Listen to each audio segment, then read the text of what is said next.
Hello everyone. आज दोस्तों exercise 5.2 के अंदर क्वेश्चन नंबर 17। देखो दोस्तों, क्वेश्चन नंबर 17 की डिमांड क्या है दोस्तों? क्वेश्चन नंबर 17 की डिमांड ये है, find the 28th term from the last term of the AP. दोस्तों हमें 20वीं टर्म बतानी है। क्या बतानी है? 20वीं टर्म बतानी है, लेकिन दोस्तों लास्ट पीछे से बतानी है। क्या बतानी है? पीछे से बतानी है। देखो हमें 20वीं टर्म बतानी है, लेकिन हमें दोस्तों पीछे से बतानी है, इसे उल्टा चल के आना है हमें, उल्टा। तो दोस्तों हम जब उल्टा चल के आएंगे, लास्ट से आएंगे, तो ये हमारी फर्स्ट टर्म हो जाएगी कि नहीं हो जाएगी, है ना? तो हम एक बार इसे वापस ऑपोजिट डायरेक्शन में लिख लेते हैं, क्योंकि हमें 20वीं टर्म तो बतानी है, लेकिन उल्टी बतानी है, लास्ट से बतानी है। तो दोस्तों जब हम पीछे से चल के आएंगे तो हमारे लिए ये एपी कैसी बन जाएगी? कुछ इस तरीके से बनेगी कि नहीं बनेगी? बिल्कुल बनेगी दोस्तों, क्योंकि हमें जो 28 टर्म बतानी है, 20वीं टर्म बतानी है, वो पीछे से बतानी है। तो जब हम पीछे से चल के आएंगे तो 253 हमारी फर्स्ट टर्म हो जाएगी, है ना? और ये कुछ एपी हमें इस प्रकार से दिखेगी। ठीक है, अब देखो फर्स्ट टर्म क्या हो गई दोस्तों? हमारे 253 हो गई, बिल्कुल हो गई। कॉमन डिफरेंस देखो दोस्तों, कॉमन डिफरेंस फाइंड करने में ये हमारी हेल्प करेंगे। आगे वाली टर्म में से पीछे वाली टर्म को ही तो माइनस करना होता है दोस्तों। अगर मैं अभी देखूं इस एपी को, तो ये इंक्रीजिंग एपी है, ये एक इंक्रीजिंग एपी है। 3, 8, 13 इंक्रीज होती जा रही है। लेकिन दोस्तों जब मैं लास्ट से चल के आऊंगा, पीछे से चल के आऊंगा, तो अब ये हमारी एपी जो है वो डिक्रीजिंग एपी है कि नहीं है? ये हमारी एपी जो है वो डिक्रीजिंग है। तो यहां पर हमें कॉमन डिफरेंस नेगेटिव में मिलेगा। 8 - 13, 8 - 13, आगे वाली टर्म में से पीछे वाली टर्म माइनस करूंगा, कितना ऑब्टेंड होगा दोस्तों? हमें ऑब्टेंड होगा -5 ऑब्टेंड होगा। कितना ऑब्टेंड होगा? -5। लेकिन दोस्तों आगे देखो, अब हमें क्या बताना है? 20वीं टर्म बतानी है। क्या बतानी है? वैसे तो इस एपी के अंदर टोटल कितनी टर्म होगी वो हमें नहीं पता, लेकिन हमें केवल 20 टर्म तक ही बात करनी है। यानी हमें एन की वैल्यू कितनी लेनी होगी दोस्तों? 20 लेनी होगी। कितनी लेनी होगी? ये फर्स्ट है, सेकंड, थर्ड, फोर्थ, इस तरीके से केवल 20 टर्म तक ही हमें बात करना है, क्योंकि हमें 20वीं टर्म ही बतानी है। और दोस्तों देखो, अब उसके लिए हमें क्या फाइंड करना होगा? कौन सा फॉर्मूला अप्लाई करेंगे? nth टर्म वाला, an equals to a plus n minus 1 into D. देखो दोस्तों हमें 20वीं टर्म बतानी है। क्या बतानी है? 20 टर्म बतानी है, 20वीं टर्म बतानी है। तो हम टोटल कितनी टर्म्स पे बात कर रहे हैं? केवल 20 टर्म के ऊपर ही बात कर रहे हैं। तो n की जगह मैं कितना लिखूंगा दोस्तों? 20। अल्टीमेटली क्या बन गया? a20 बना के नहीं बना? a20 की वैल्यू ही तो हमें फाइंड करनी है। फर्स्ट टर्म कितनी है दोस्तों? फर्स्ट टर्म है 253 प्लस n की वैल्यू कितनी है दोस्तों? n की वैल्यू होगी हमारे लिए 20, बिल्कुल होगी। 20 टर्म तक की तो बात चल रही है। -1 इंटू डी कितना होगा दोस्तों? डी की वैल्यू -5 होगी। ठीक है, 253 प्लस 20 - 1 19 इंटू -5। ठीक है दोस्तों, अब देखो 253 एज इट इज, प्लस का 19 मल्टीप्लाई होगा -5 से, तो आंसर तो माइनस में ही आएगा, बिल्कुल आएगा दोस्तों। और देखो दोस्तों 19 19 को अगर हम 5 से मल्टीप्लाई करते हैं तो कितना ऑब्टेंड होगा दोस्तों? 5 9 45, सॉरी फ्रेंड्स 95। कितना ऑब्टेंड होगा? 19 5 95 ऑब्टेंड होगा। ठीक है, और देखो दोस्तों 253 में से हम 95 को माइनस कर देते हैं। अगर मैं 253 में से 95 को माइनस करता हूं दोस्तों, तो देखो 13 - 5 कितना ऑब्टेंड होगा दोस्तों? 8। यहां बन गया दोस्तों 4। 14 - 9 5, यानी कुल मिला के हमें ऑब्टेंड होगा 158 ऑब्टेंड होगा। देखो दोस्तों ये फर्स्ट टर्म है। इसी तरीके से बीच में कहीं ना कहीं हमें 20वीं टर्म, ये A1 टर्म है, और कहीं ना कहीं हमें 20वीं टर्म भी मिलेगी। और ये 20वीं टर्म क्या होगी दोस्तों? 158 होगी आपकी। क्या होगी दोस्तों? 158। होप कि आपको समझ में आया होगा दोस्तों। आप इसको नोट कीजिए, फिर हम नेक्स्ट क्वेश्चन सोल्व करते हैं। नेक्स्ट है दोस्तों क्वेश्चन नंबर 18। देखो दोस्तों क्वेश्चन नंबर 18 के अंदर क्या पूछा गया है? The sum of the 4th term and 8th term. एक एपी की 4th टर्म को और 8th टर्म को सम करने पर 24 आता है। और आगे क्या बोला गया दोस्तों? उसी एपी की 6th टर्म और 10th टर्म को सम करने पर 44 आता है। तो दोस्तों उस एपी की शुरुआत की फर्स्ट 3 टर्म हमें फाइंड करनी है। उसी एपी की first 3 term A1 A2 A3 हमें फाइंड करके देना है। देखो दोस्तों 4th 8th 6th 10th, यानी उस एपी की हाईएस्ट 10th टर्म तक बात चली गई।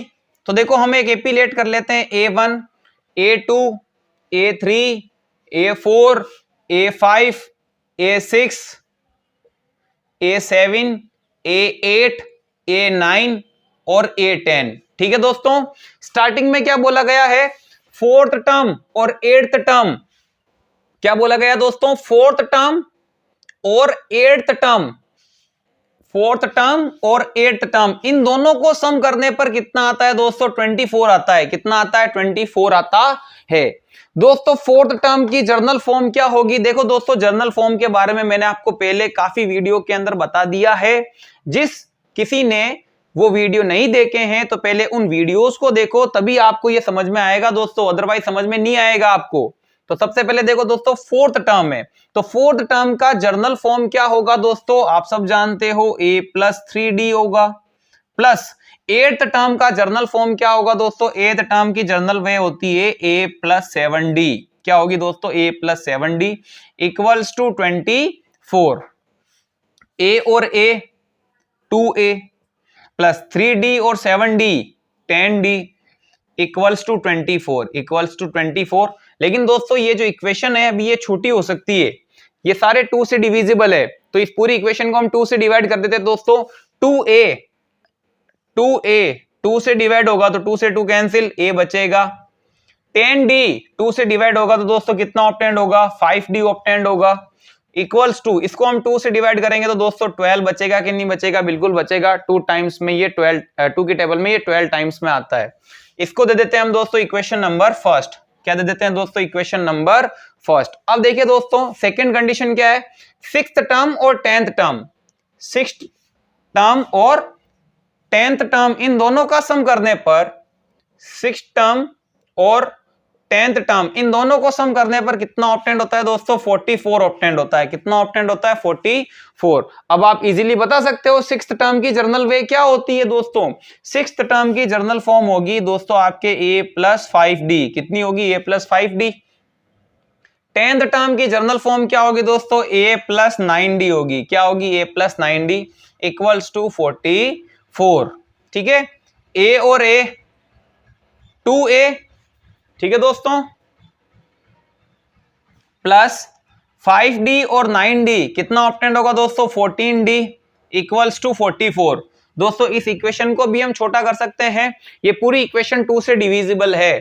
तो देखो दोस्तों 2A 2 से कैंसिल होगा तो A बचेगा, 14D 2 से कैंसिल होगा तो 7D बचेगा। आप सब जानते हो 2 से कैंसिल करने का मतलब क्या होता है, हाफ कर देना। 44 2 से डिविजिबल होगा तो दोस्तों 22 बचेगा, और इसको देते हैं हम इक्वेशन नंबर सेकंड। क्या दे देते हैं, इक्वेशन नंबर सेकंड। दोस्तों इक्वेशन सेकंड में से मैं इक्वेशन फर्स्ट को माइनस कर देता हूं, इक्वेशन सेकंड में से इक्वेशन वन को मैं क्या कर देता हूं, माइनस। तो A+7D इक्वल्स टू 22। सेकंड में से फर्स्ट माइनस कर रहा हूं तो सेकंड पहले लिख दी, अब फर्स्ट लिखेंगे दोस्तों। A+5D equals to 12। और आप सब जानते हो इक्वेशन माइनस करने पर क्या होता है, साइन चेंज होता है। A प्लस का है तो माइनस का हो जाएगा, 5D प्लस का है माइनस का हो जाएगा, 12 प्लस का है माइनस का हो जाएगा। ये दोनों तो कैंसिल हो गए। 7D में से 5D माइनस होगा दोस्तों, 2D बचेगा। और दोस्तों 22 माइनस 12 दोस्तों 10 ऑब्टेंड होगा। कितना ऑब्टेंड होगा, 10। नीचे स्पेस नहीं है दोस्तों, हम यहां लिख लेते हैं। कितना ऑब्टेंड हुआ, 2D equals to 10, 2D equals to 10। हमें D फाइंड करना है दोस्तों, तो हम 2 को राइट में कन्वर्ट करते हैं, ये मल्टीप्लीकेशन से उधर जाएगा तो डिवीजन फॉर्म में। दोस्तों कितना ऑब्टेंड हुआ, 5 ऑब्टेंड हुआ। जो D की वैल्यू है या तो आप इक्वेशन 1 में पुट कीजिए या आप इक्वेशन 2 में पुट कीजिए, आपको A की वैल्यू ऑब्टेंड हो जाएगी। तो हम यहां लिख देते हैं दोस्तों, value of D put in equation 1, put in equation 1। Equation 1 कितनी है दोस्तों, A+5D, A+5D equals to 12, A+5D equals to 12। A as it is 5D, 5 into D की वैल्यू है 5 दोस्तों, इक्वल्स टू 12। A प्लस 5 5 जा 25 equals to 12। Then A equals to 12 plus 25 उधर जाएगा दोस्तों, -25 आएगा कि नहीं आएगा, बिल्कुल आएगा। तो दोस्तों क्या आएगा 12 माइनस 25, जाहिर सी बात है 25 में से ही तो 12 माइनस होगा और आंसर आएगा दोस्तों आपके -13। कितना ऑब्टेंड होगा? -13। देखो दोस्तों आपको ए की वैल्यू ऑब्टेंड हो गई, ए की वैल्यू मतलब फर्स्ट टर्म ऑब्टेंड हो गई जो है आपके -13। क्या आप A2 फाइंड नहीं कर सकते हो? आप इजीली फाइंड कर सकते हैं दोस्तों, हमारे पास कॉमन डिफरेंस ऑलरेडी पड़ा है।